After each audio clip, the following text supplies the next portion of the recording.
नमस्कार. पत्रकार हेमंत जोशी तुमचं मी इथे मनापासून स्वागत करतो. सर्वसामान्यांना कदाचित माहीत नसेल की आपल्या भारतातले जे अतिश्रीमंत आहेत त्यांना आयात केलेली कुत्रे पाळायला आवडतं. म्हणजे इथे ब्रीडिंग केलेले कुत्रे त्यांना फारसे आवडत नाही, तर थेट ते परदेशातून विशेषतः पाश्चिमात्य देशातून कुत्रे आयात करतात आणि त्यांना पाळतात. परदेशातून आलेले कुत्रे येथे अगदी आनंदाने राहायला तयार होतात, खुश असतात. एकदा पत्रकार निखिल बगळे यांनी या कुत्र्यांच्या संमेलनामध्ये, या परदेशी कुत्र्यांच्या संमेलनामध्ये त्यांना विचारलं की तुम्हाला इथे का राहायला आवडतं.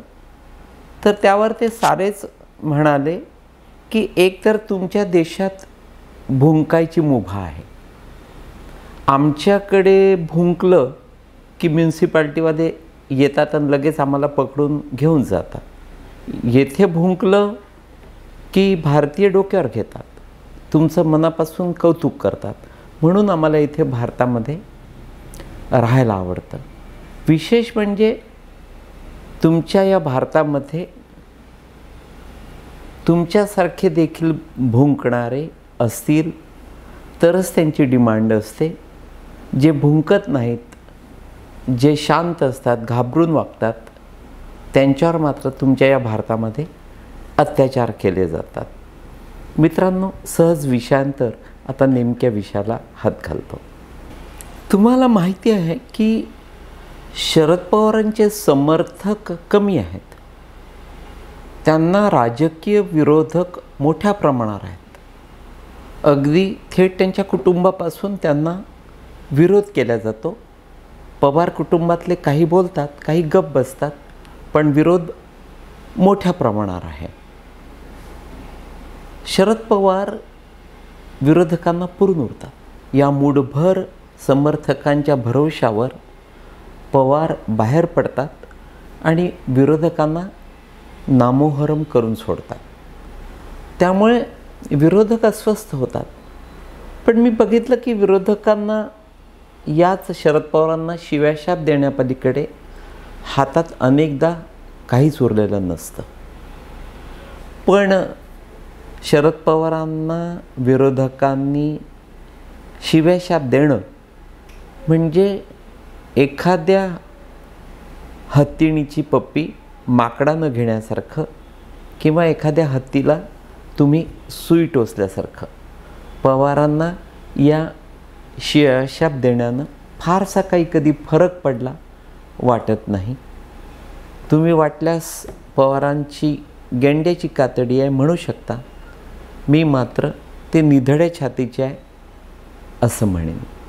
थोडक्यात काय तर पवारांना या पद्धतीच्या कुठल्याही विरोधाला फारसा काही फरक पडत नाही. उलट ज्यानं विरोध केला त्या विरोधकाचा नायनाट करण्यासाठी, त्याला आयुष्यात उठवून टाकण्यासाठी किंवा त्याचं राजकारण संपवण्यासाठी शरद पवार पुन्हा पुन्हा ताजेतवाने होतात, बाहेर पडतात आणि त्या विरोधकाचा बदला कसा घेतला जाईल त्यावर ते कॉन्सन्ट्रेट होतात. शरद पवारांनी अलीकडे तुम्हाला माहिती आहे की काही जीवघेण्या आजारांशी 2 हात केले. म्हणजे तुम्हाला जर शरद पवारांना तुम्ही जर शरद पवारांना जेवताना बघितलं किंवा ते ज्या पद्धतीनं औषधांवर जगत आहेत, त्यांची एकंदर दैनंदिन दिनचर्या जर बघितली किंवा त्यांच्या आयुष्याला जर तुम्ही जवळून बघितलं तर तुमच्या अंगाचा थरकाप उडेल. पण पवार मात्र कधीही या पद्धतीच्या कुठल्याही संकटाला थेट मृत्यूच्या दारात असताना देखील घाबरत नाही. म्हणजे शरद पवार यांच्या गालावर जेव्हा कर्करोगाची शस्त्रक्रिया झाली त्यानंतर एका गालाची दाढी करायला जो न्हावी येत असे, तिथे त्या ब्रीचकँडी हॉस्पिटलमध्ये इस्पितळात, तो ठरलेला न्हावी आहे, तो माझ्या ओळखीचा होता. तो न्हावी मला एकदा म्हणाला की पवारांची दाढी करताना मला माझ्या अंगाला कापरं भरायचं, मी घाबरून जात असे. पण उलट पवार त्याला अगदी पकडून सांगायचे की अजिबात घाबरू नको आणि दाढी करून लगेच निघून जा. अतिशय महत्त्वाचं सांगतो की शरद पवार जेव्हा त्या कर्करोगानं आजारी होते, गंभीर आजारी होते, आयुष्याशी दोन हात करत होते, तेव्हा त्यांचे कितीतरी विरोधक आपल्या या राज्यात आहे. आणि त्यातले जे प्रमुख विरोधक मला भेटायचे ते मला म्हणायचे की आता पवार वर गेले पाहिजेत. थोडक्यात काय तर ते सारे पवारांची त्या दिवसामध्ये मरण्याची वाट बघायचे. आजही काही बघतात. पण या पद्धतीचे वाक्य जे माझ्याकडे बोलायचे, शरद पवार माझे विरोधक असून देखील मी या माझ्या मित्रांवर किंवा त्या विरोधकांवर तुटून पडत असत. तुम्ही या पद्धतीचं बोलू नका, शरद पवारांच्या मरणाची वाट पाहू नका, उलट तुम्ही शरद पवारांच्या मृत्यूची मरणाची वाट बघणं किंवा या पद्धतीचे शिव्याशाप देणं, त्यातून नेमकं त्यांचं आयुष्य आणखी वाढेल आणि ते पुन्हा जोमानं कामाला लागतील. नेमकं तेच घडलं. शरद पवार त्या जीवघेण्या गंभीर आजारातून बाहेर पडले आणि जणू काही आयुष्यात काही घडलंच नाही असा विचार करत पुन्हा ते कामाला लागले.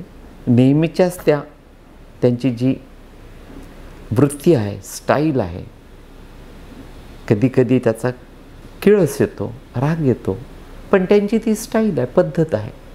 कोणाला नायक व्हायला आवडतं, कोणाला खलनायक व्हायला आवडतं. पण पवार या पद्धतीच्या जीवघेण्या आजारातून बाहेर पडल्यानंतर देखील किंवा आजही ते औषधांवर जगत असताना आयुष्याच्या या अखेरच्या वळणावर, अखेरच्या दशकावर देखील पवारांच्या वृत्तीत अजिबात फरक पडलेला नाही. ते त्याच पद्धतीनं, त्याच वृत्तीनं ते विरोधकांवर तुटून पडतात आणि विरोधकांना, विरोधी नेत्यांना, विरोधी पक्षातल्या मंडळींना जेरी सांडतात.